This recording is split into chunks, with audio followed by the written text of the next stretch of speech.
My mom is a New York City urban shaman. For real, like a real shaman, a healer. And she would always tell me the age-old adage of Joseph Campbell, follow your bliss. My dad was an award-winning writer and director of commercials, better known for his Federal Express campaigns back in the 80s, but also for the Wendy's, "Where's the beef?" Unfortunately, both my parents passed in my 20s, and I was left to figure out things on my own with these two clues. Follow your bliss, and where's the beef? Lorna Roberts was my mom, one of the first people to lead Westerners down to South America to study the traditions of the Native Americans there. She brought people to Machu Picchu, to the Inca Trail, to Lake Titicaca in Bolivia, to the Nazca Plains. We also had a big brownstone in New York City that was ground zero for her practice. She had many students who would come and partake in ceremonies and rituals and one-on-one training with my mom. It was also a place as a teenager that I wanted to have parties at, and she was obviously a little bit of a liberal mom. So she struck a deal with me, and she said, okay, you can have a party if you sit in this couch with me and you watch an hour of Joseph Campbell being interviewed by Bill Moyers on The Power of Myth. Seemed like a pretty fair trade, right? So I'd sit there for an hour and I'd learn all about, Power of Myth and Masks of God and the collective unconscious and the hero's journey, most importantly, and this idea of following your bliss. And then I'd go do a keg stand with my friends. When I was 18, graduated from high school, my mom gifted me one of these journeys to go down to South America and to hike the Inca Trail into Machu Picchu, known as the Path of the Initiate. It was not with her, it was with one of her first teachers, Alberto Vialdo. And being the young buck 18-year-old, I, of course, was out in front of everybody, out the front of the top of the mountain. I'm going to find my initiation first, I guess, I'm first. And then, of course, I was struck with a terrible case of altitude sickness and was just buckled over the trail. And as all the middle-aged people passed me saying, like, how's your bliss coming? So didn't find my vision there or my bliss. My dad, on the other hand, was this award-winning director, writer of commercials. A larger-than-life figure. You can see here he had his own personal style, better hair than I do. Bandanas he would wear, big red beard, 250, 6'4", oftentimes stopped on the street for an autograph thinking he was Big John Studd, the wrestler. He's best known for this one commercial, though, the Fast Talking Man, that really revolutionized some of the advertising of its day. Still considered to be one of the best commercials in the last 40 years, and I'm going to play it for you because it's pretty damn funny.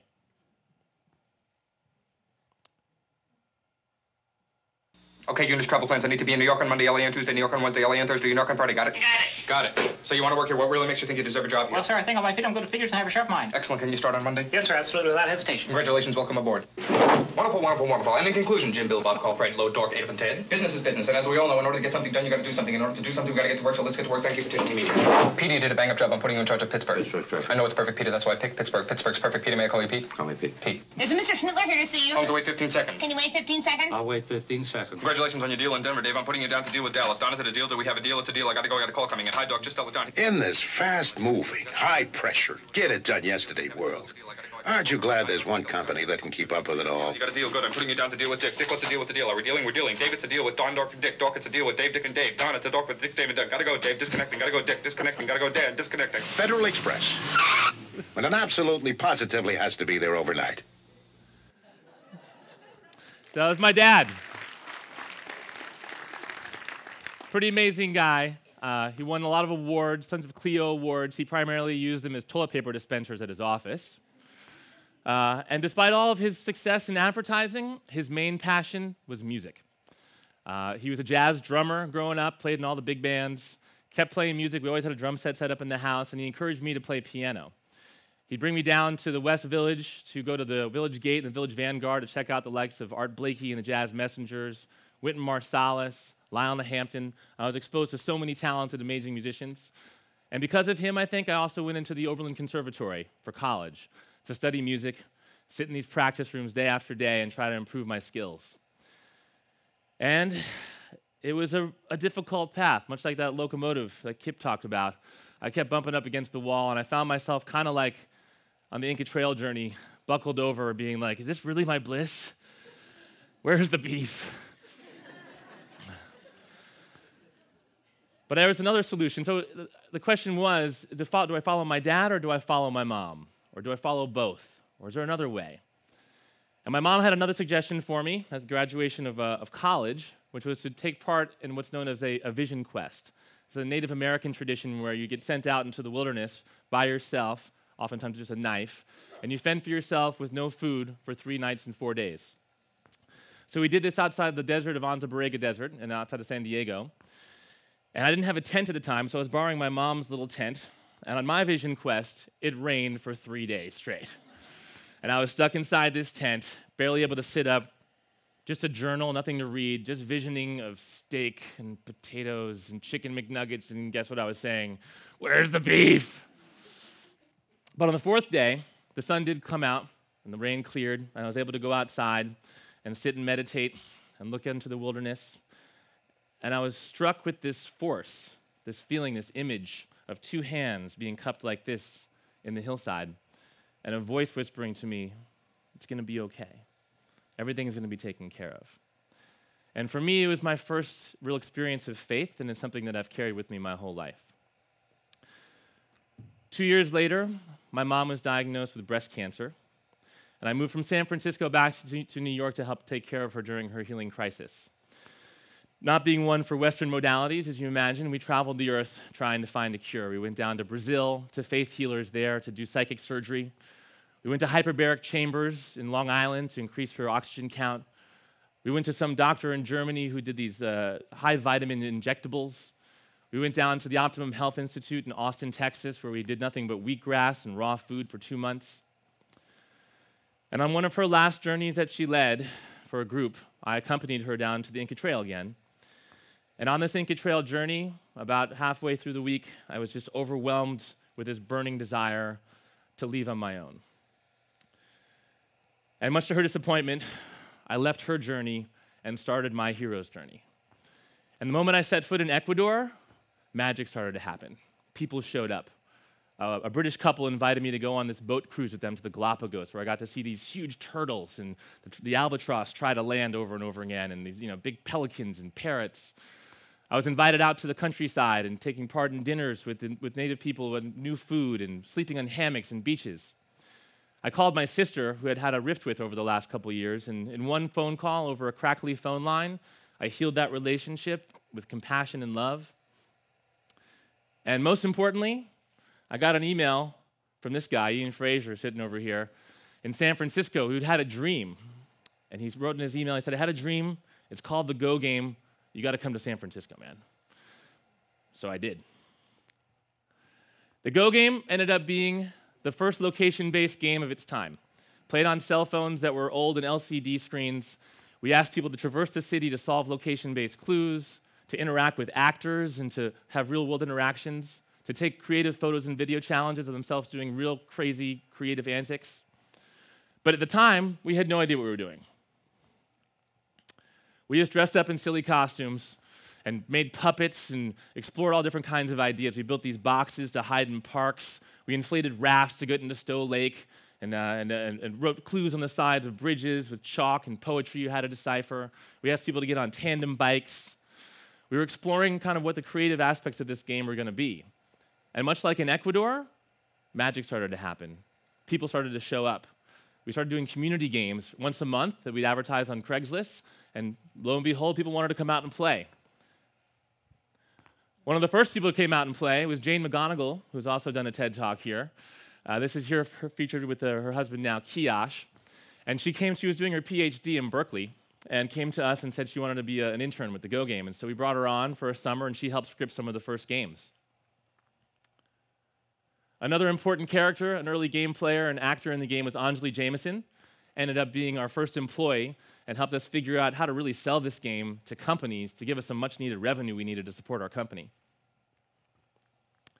We had press that came out and found us, from the SF Weekly to the Cron to Reuters to CNN, giving us the exposure we needed to kind of lift this business up.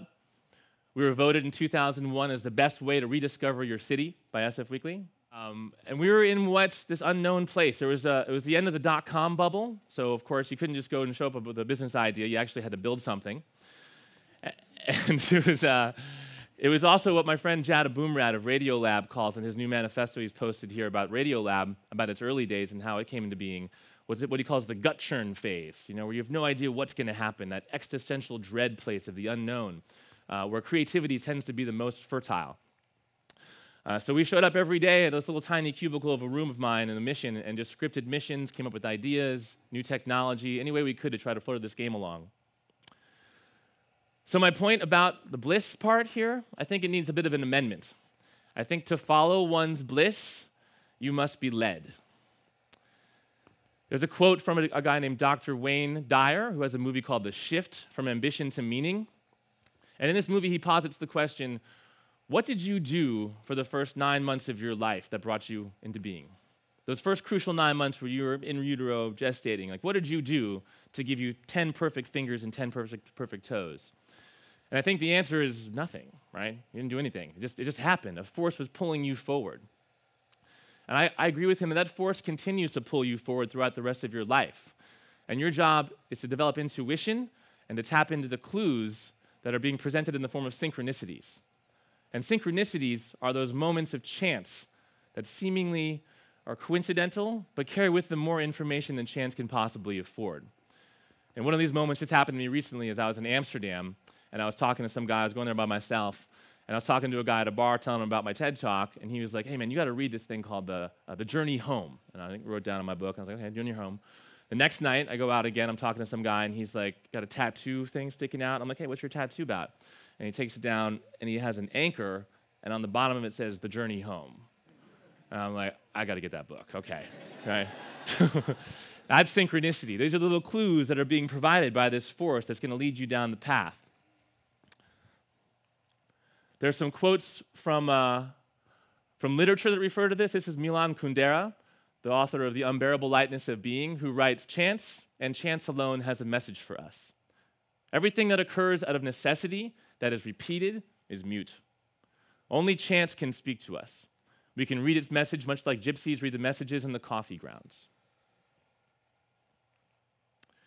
And this from Carlos Castaneda, one of my mom's favorites, teaching of Don Juan, about the warrior state.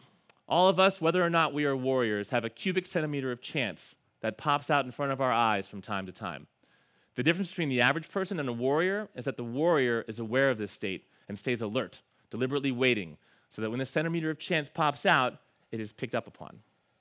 So the Go game, I believe, in some small way, asks of its nearly 1 million players who've played this game over the last 12 years. It asks them to step outside their routine, to follow clues that are being delivered over the airwaves, coming down onto a cell phone. It asks them to tap into their creativity and to challenge them to do new things. And I'm going to show you some photos here of some of the highlights from our games. Here's a team here doing leapfrog in the middle of Moscone and Howard Street. This here is an enrolling of a stranger. She's managed to handcuff the cop with his own cuffs. Probably only in San Francisco could we do that one. Sometimes they're profound, as in this here, romancing the scone. And sometimes they're ridiculous, like this here reenactment of Death in Plato, done by some middle-aged businessmen on a vacation in Cabo. And sometimes they're the combination of the profound and the ridiculous. And this is the thinker. And then one of my favorites, we did a game for charity for this thing. I won a goat. We gave a goat for $20 to some organization in India, and we did a Bollywood theme game. This here is the culmination of it in a flash mob Bollywood dance in the middle of the park. So creativity, a topic that I really am profoundly impressed by, is something that I think that was spoken best by Elizabeth Gilbert here on another TED Talk, who talks about creativity being in the ether, being circling the world in this another outside force. She talks about the Greeks who have this notion of a genius and how they refer to them.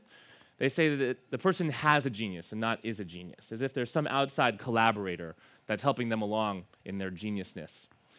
And I believe that's true, that if you're sitting there diligently at the piano every morning at 5 in the morning, that energy will come down and drop you down a pearl. And if you're not there, if you're hungover that day, well, then Tom Waits gets it and you don't. And for me, music has actually come back into my life. I've been blessed enough to know one of these geniuses. His name is Adam Theus. He's the director of the Jazz Mafia here in San Francisco. And we've combined forces to create a new performance event once a month at the Go Game headquarters that combines big band music with aerial dance, with juggling, with tap dancers, with gameplay, interactivity with the audience. And I'm going to show you guys a clip of what we put together here.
So the hero's journey starts off with the little guy there, on the Inca Trail, trying to find what his calling is, and the idea that you're going to be led to your bliss.